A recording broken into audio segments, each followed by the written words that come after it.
And now it's going to be a sack. Chris Jones smokes Philip Rivers right back at the 40. He's not banking on the skill that he's been blessed with. He ends on Kelce. Great catch. Touchdown. Kansas City. It's around Standard. Look at him go. Impossible. Touchdown, Kansas City. Carr's in trouble. He is going to be pulled down and sacked. Justin Houston.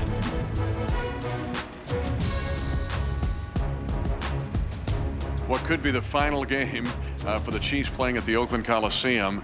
The Chiefs get the victory over Oakland to go 10-2 on the season, stay the #1 team in the AFC. A 40-33 win here at the Coliseum. In my opinion, I thought the bye week helped Patrick Mahomes as much as anybody on this football team. A chance to step away mentally, emotionally, and physically. And Mahomes came out on fire in this game. It looked like the Mahomes of September and October. A brilliant drive at the end of the half. It took less than a minute for a touchdown drive. And then faced at 33-30 and the game on the line. Mahomes with an MVP-style drive to get down the field and get the Chiefs into the end zone on a 3rd and goal to go play to find Chris Conley. And the Chiefs get the victory here over the Raiders 40-33. We're going to talk about this later in the show as well, but a gigantic day for Travis Kelce. A career high for Kelce. 168 yards on 12 catches. And he was very well covered a lot in this game, but it was Mahomes' athleticism and accuracy, and it was Kelce's athleticism that allowed those two to hook up a bunch in this game. Also, the Chiefs were able to poke free 3 different fumbles recovered. They forced 4 in a game, recovered 3 of them, as the Chiefs get the victory here against the Oakland Raiders 40-33. As Kansas City stays on top of the AFC at 10-2. Coach, congratulations. Nothing tastes better than that. Beating that team just feels so good. Listen, I want to ask you about leadership, so very important in navigating through adversity. Your leader, your locker room leaders seem to really step it up and make some statements today. Can you talk a little about that? Yeah, no, they did. Coming off a bye week is tough enough, right? That's not an easy thing to do. Get your timing back and all on both sides of the ball on special teams, but then have a distraction on one of your teammates. That ends up you bank on your locker room. And I was proud of our guys for stepping up in a tough environment here. This is a tough place to play. You know that. I mean, we've come here and not done very well. So to come out with a victory was a big thing. This seemed to be the day of tight ends for both teams. Jared Cook had a huge day, but I want to talk in particular about Travis Kelce. I thought I'd seen the best out of Travis Kelce, or I thought I'd seen the peak of his play, but today he has a career high 168 yards. Travis, and all of them tough today. It seemed like he was just catching balls in traffic. And can talk about Travis Kelce. Yeah, I'm with you. You think he's reached the peak and he's done about everything he can do, and he'll keep doing that. But he took it up another notch. Most of all, when we needed him. Great trust by our quarterback in him. I thought Patrick made some throws and bought him a little time to get open. Kelce, a tough matchup. That's a tough matchup. And then really the sloth, Dee Harris had a couple good catches too. So that one down in the end zone was spectacular there. Great day for tight ends. Good to see number 61 and Mitch Morse out there. How about the O-line in general, though? Yeah, I thought, the O-line did a nice job both the run and the pass game. We had over 100 yards total running the football, which was important. The quarterback was a part of that. But, our backs tag team did a nice job. Pat did a nice job with it. And the O-line, you can't do anything without those guys. So, and it's the same way on the other side of the ball. You can't do anything without the D-line. It's just how that's football. How you and John Gruden go back a long ways. How fun is it to coach against an old friend like that? Well, we're both competitive guys, and we enjoy the challenge, the mental gymnastics of it. He's got some good coaches over there.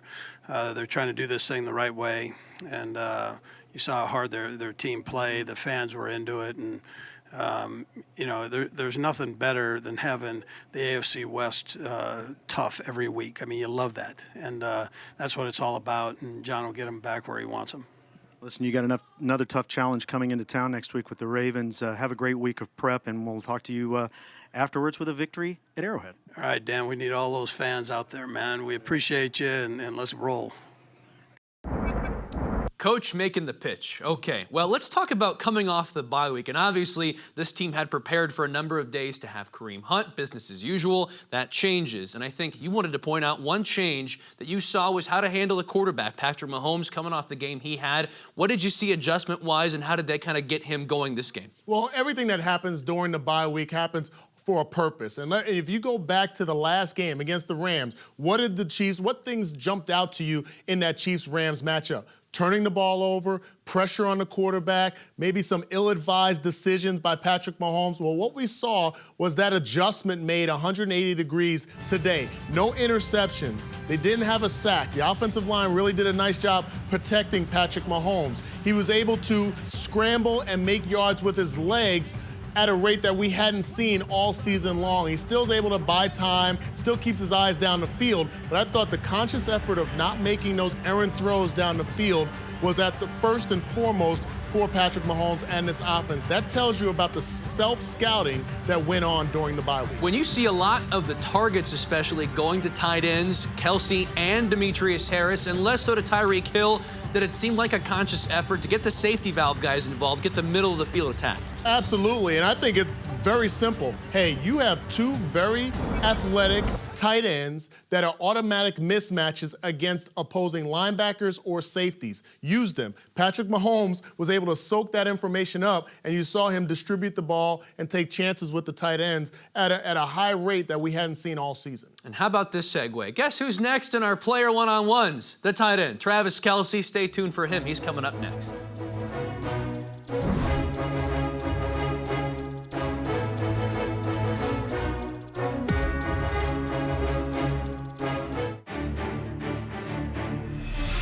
12 seconds left. First and goal to go up to 6. They roll to the right side. Max protection, firing for the end zone. Kelce with the catch. He's got it! Touchdown! A low right catch. Touchdown! Kansas City! The Chiefs go the length of the field in less than 50 seconds. The man of the hour here in Oakland, Travis Kelce, with an incredible performance. Career high 168 yards on 12 catches.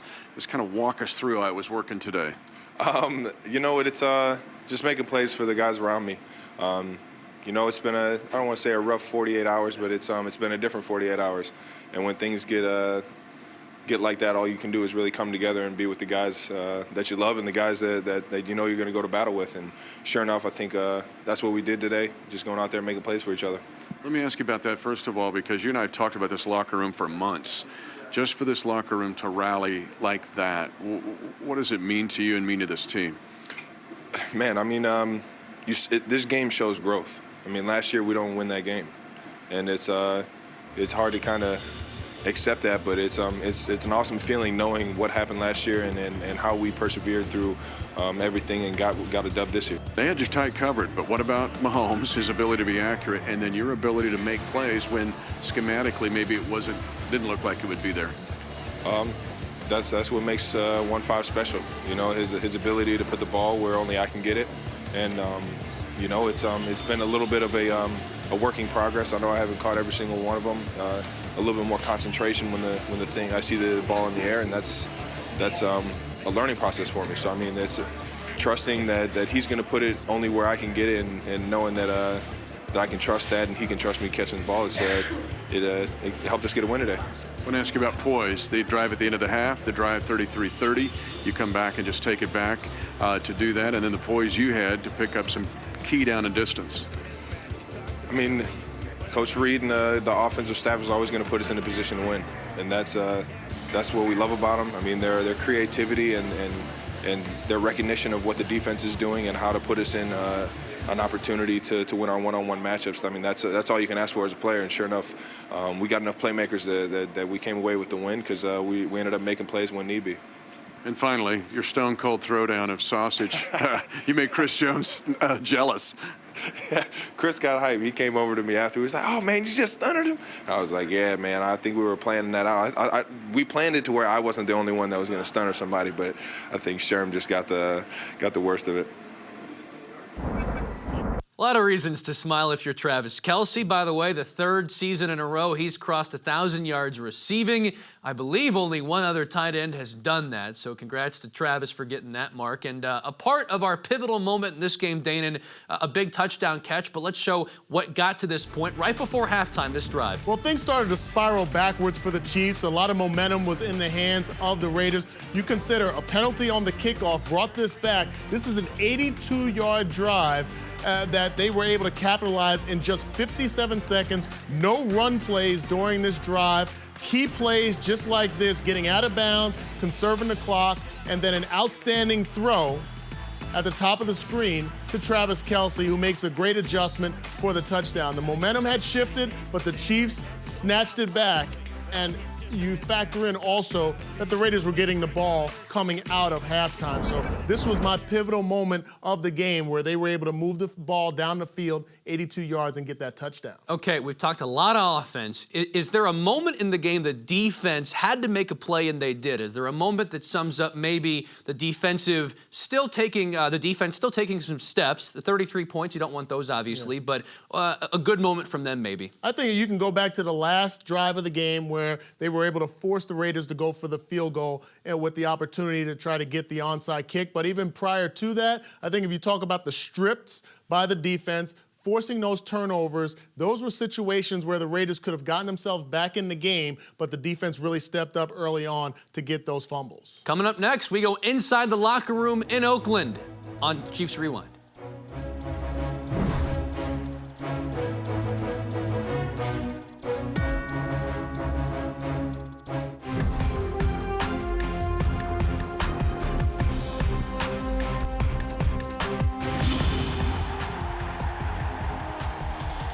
A couple of really big plays from this defense altogether. How would you assess the overall performance? We got to do better. We got to do better on a lot of phases of the game. But a win is a win. It was a tough win, and we got to go back, watch film, see what we can progress on, man. It's also been just a tough 48 hours for this team as a whole. Were you impressed with how everybody rallied around this Sunday and were able to be very successful today? Most definitely. I didn't expect anything less. You know, we got a game ahead. We knew the Oakland Raiders was going to be tough coming in their place. So the most important thing, we had to focus on this game. You know, for us on offense, it's just about finishing the day. You know, obviously this wasn't a pretty win for us. We had a lot of drives that we didn't finish. We had a lot of drives that we didn't extend. And in that fourth quarter, when we got the chance to do that, we said, hey, if it's got to happen anytime, it's got to happen now. And we were able to do that. Great play by Pat down the stretch to keep some of those drives alive, and we were able to finish. Especially that last drive there for you guys, I really felt like showed the resilience of this team. Kind of take us back through that and what's going through you guys' mind as they start clawing back into this game. Yeah, I mean, this is a divisional opponent. The Raiders are a good football team, you know what I mean? Their record does not show the competitive level that they play at. And when you have such a rivalry game like this in a hostile environment, you're going to get their best shot. And we were tested out there, and resiliency, I think, was the key emphasis for today, you know. And good for the guys making plays. Pat played well, and Spence played well, and Damian played well. I mean, everyone made their plays. Let's go back to what Chris Conley just said there. You know you're not playing your prettiest football, and at times they've played some extremely gorgeous, beautiful football. How do you fight through that to make sure that whatever it is, you're going to get the W? You almost expect it on the road in the AFC West. You play against the Raiders. They haven't been obviously a great team, but you've had the luxury of going to Denver and going into Los Angeles, so you know how difficult things can be on the road in this division. This team recognized that they weren't playing their best football, and for me, when I watch the game as a fan, I want to see what the worst looks like, and today was pretty bad, but they were able to step up in key times, whether it was the defense getting the turnovers or the offense extending the drives like Conley said, to be able to get the win. And to me, that's the most important thing, is that you saw some resiliency. You saw these guys understanding the game plan and still plotting forward to get the W. We saw those 3 turnovers by the Chiefs defense, the forced fumbles, and obviously 2 of them were by the Chiefs. One of them was Dwayne Washington running into his own player. But Danon, as we watch this, let's think about where they can get better. What improvements do you think they need to make going into this last stretch of the season? Well, I'll go even specifically. Next week, they play the Baltimore Ravens. The Ravens have a great rushing attack, ran for over 200 yards in their win today. This defense has to make a conscious effort to negate big-time runs again for opposing offenses. They really have to step up. They gave up over 170 yards rushing today by the Raiders. That cannot happen down the stretch. When you start getting into December football, cold weather football, we're expecting to get that #1 seed. We're expecting for every team to have to go through Arrowhead to get to the Super Bowl. It's going to be cold weather. The rushing attack by opposing teams to negate our offense is going to be at a premium. We have to be more stout. We do know one thing. The pass rush has obviously been real good the last few weeks, and a big part of it is always Dee Ford. That's our man one-on-one coming up next here on Chiefs Rewind.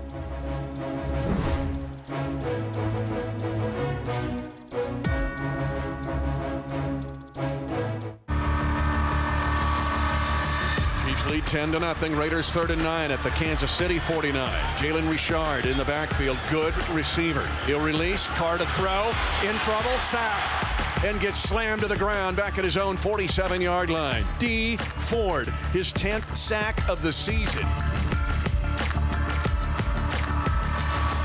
I think he now has the fastest get-off in the league. If Von Miller's watching the show, you can argue with it later in the week. The victory here over the Oakland Raiders. But let's just talk about Carr he looked like 2016 Carr today.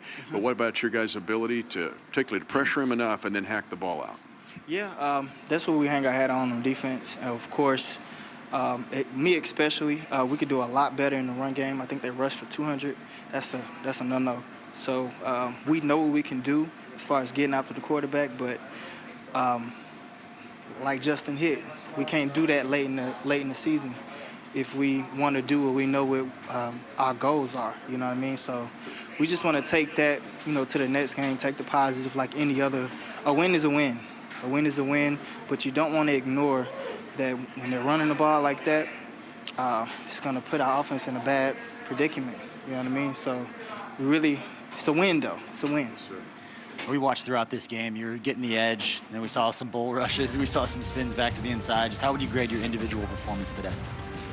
It was good against the pass. It wasn't my best against the run. And I like to challenge myself. I don't lie to myself. And everything starts with an individual effort. So that's what makes this team so great. Each guy's going to grade themselves and take that to the next week. So next week we really want to improve on the run stuff. But you guys preach poking the ball out, trying to get turnovers, think turnovers. I mean, you guys talk about it every minute of every day. What about now being able to do that in this game? Because you could argue that was the difference. Yeah, it was the difference, and we did a great job with that. A great job. How many turnovers? Well, four forced fumbles and 3 recoveries. Yeah, that's what we want to hang our hat on.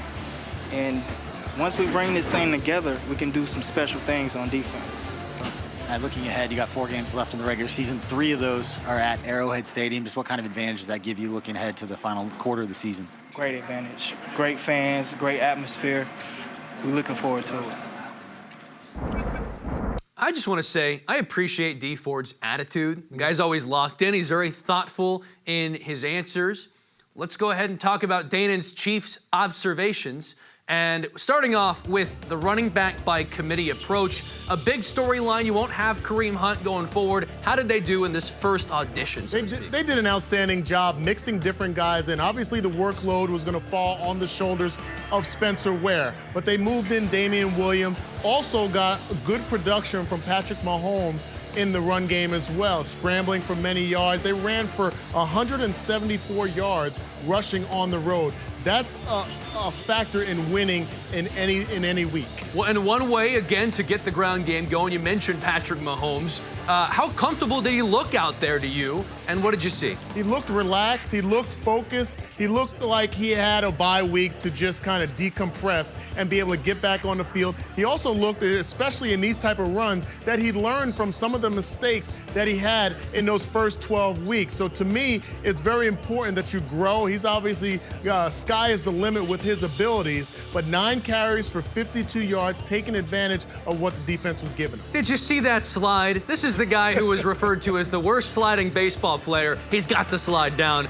Trusting all the weapons, total trust, Dane, and everybody got involved. Well, we've seen this throughout the season, so this is not abnormal. He's been able to move the ball around. Obviously, you have Tyreek that can be a part of the running game. He did an outstanding job, one of 4 guys that ran the ball for the Chiefs today. But even the short throws down the field, getting Demetrius Harris involved, multiple players making plays, and Chris Conley stepping up as well. So we talk about the trust in everybody, and we cannot say everybody unless we include Sammy Watkins, who is still not back yet. What do you think his absence has done for this offense, and what can they do? Can they return to some higher form when he comes back? How would you assess what they're like without him and then with him? Well, there's aspects of the game that we don't see without Sammy Watkins on the field. Specifically, the short routes, the shallow crosses, where he's able to take a 5-yard pass and turn it into a 10 or a 15-yard gain, because he's one of the more devastating run-after-catch receivers in the NFL. That's what they're missing. Chris Conley does a nice job. He's caught the ball. He's getting yards after contact and catch. Obviously had the huge touchdown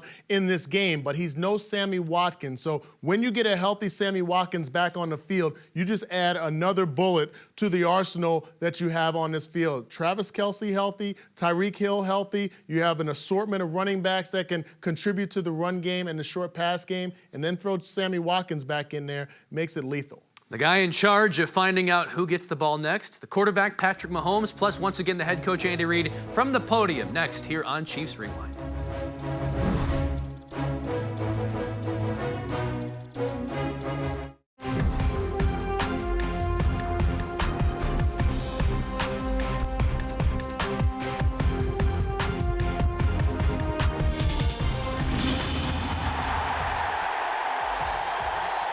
He came out with over 100 yards rushing. We kind of did it by committee with the quarterback involved with that also. And the coverage that some of the coverages they were playing allowed us to do that. So with the quarterback, and which ends up being important when you talk about the overall run game down the road. So it was great to get Spencer back in there and working on more of a full-time basis as opposed to being a relief pitcher or third down player. So. And then Williams, he steps in and he had a couple nice runs to Damian Williams, so it was good for him. And then obviously Kelce, not necessarily running the football, but catching the football. He and Patrick had something going today that was special. That last touchdown, you saw how excited he was. That's why he comes to work every day, you know that. And so he's all in all the time. He makes plays and makes everybody around him better. So those are important qualities as a quarterback. If you want to be great, then you gotta have some of those qualities. He just keeps working. Everything will be fine. That's so far he's come to work every day and with a great attitude and relentless work ethic. In this league, I mean, it moves fast. I mean, you have to make sure you're ready for every single week. There's no off weeks. I mean, I was glad just got to get back on the football field. I mean, we had been on a bye, coming off a loss, and so just to get out here and get a win against a team that you've had a historic rivalry with is always a good win. Did you feel like you had to take any kind of measures to just say, reset, get everybody together in the last couple of days? Yeah, I mean, we've been just trying to get ready for the Raiders. That's the biggest thing. I mean, we knew it was going to be a tough game in any circumstance, and so just go up there and play in a team like this who's going to compete well at home, and it's a tough environment to play in. Back here in the Oakland Coliseum, the Chiefs get the victory over the Oakland Raiders, 40-33. I'm joined now by B.J. Kissel, Chiefs reporter. I talked about early in the show the late drive at the end of the half, at the end of the game. But boy, what about the MVP performance from Patrick Mahomes? Yeah, I think we get so enamored by the big plays and the plays outside the pocket, and they're huge, and they're highlight reel material. But when you think about MVP performances, it matters when you make those big plays. Not final drive. The play of the game to me was the 3rd and 5. There's about 4.5 minutes left to go in the game, and Mahomes changes the cadence. Talked with Mitch Morse earlier. Changes the cadence, gets the guy to jump off sides. They ended up throwing an incomplete pass deep down the field to Tyreek Hill, but that extended the drive, which ended up being the game-sealing drive.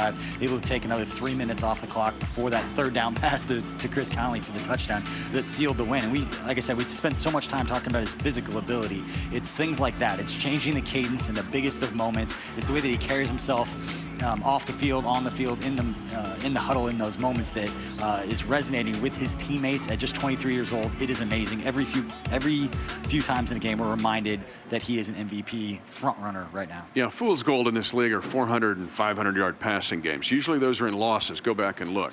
The fact that the Chiefs were able to get 174 yards rushing in this game, and it's going to be this way all year. This is an algebraic equation. Yep. A equals B plus C plus D plus E. And Mahomes was a giant part of that, the leading rusher. Yeah, and it's all whatever the defense takes him. And there are times where they go man defense, and then Pat escapes the pocket and rushes, and he's a better athlete than he probably gets credit for. But you saw Spencer, you saw Damian Williams get in the mix and start making some plays. And those are the kind of things that we saw from him at training camp. When Mitch, you and I were talking about the depth that we have at running back, and you saw big plays from both sides. And it doesn't matter if it's the running game, it's the passing game, whatever it is. They put up 40 points again for the 5th time this season, which ties a franchise record with 4 games left to go in the regular season. I like their chances of setting that franchise record. Yeah, and the drama just continues to build week by week. And now next week, it's the Ravens at Arrowhead Stadium as the Chiefs try to stay on top of the AFC.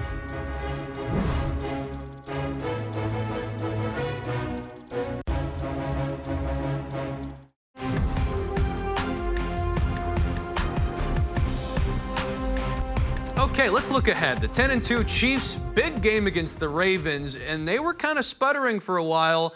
You put in Lamar Jackson, who clearly can play quarterback, 3 straight wins. What strikes you about what he's done for this Ravens offense? We know the defense is always good. Well, he's a jolt of that extra energy. He ran for 75 yards in this game. Obviously, his legs are more lethal than his arm. But this Ravens team, this could be a team that we might face again in January here at Arrowhead. So it could be a precursor to a game that would be pivotal for the playoffs for the Chiefs. But Lamar Jackson is a huge talent. He's taken over 3-0 as a starter. And he's really rejuvenated this offense. It's just a different element when he runs. It's reminiscent of Michael Vick. To me, it's somebody who can really make you miss in space. And if their punter is throwing slants across the middle again, then what do you do, right?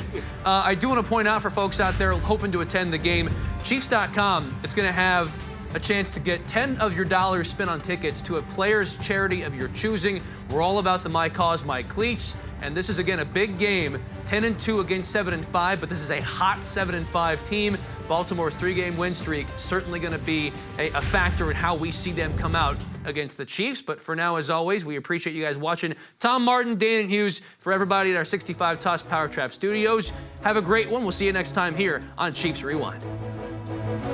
Chiefs Rewind is brought to you by Ford, the official car and truck of the Kansas City Chiefs, and by Community America Credit Union, the official banking partner of the Kansas City Chiefs.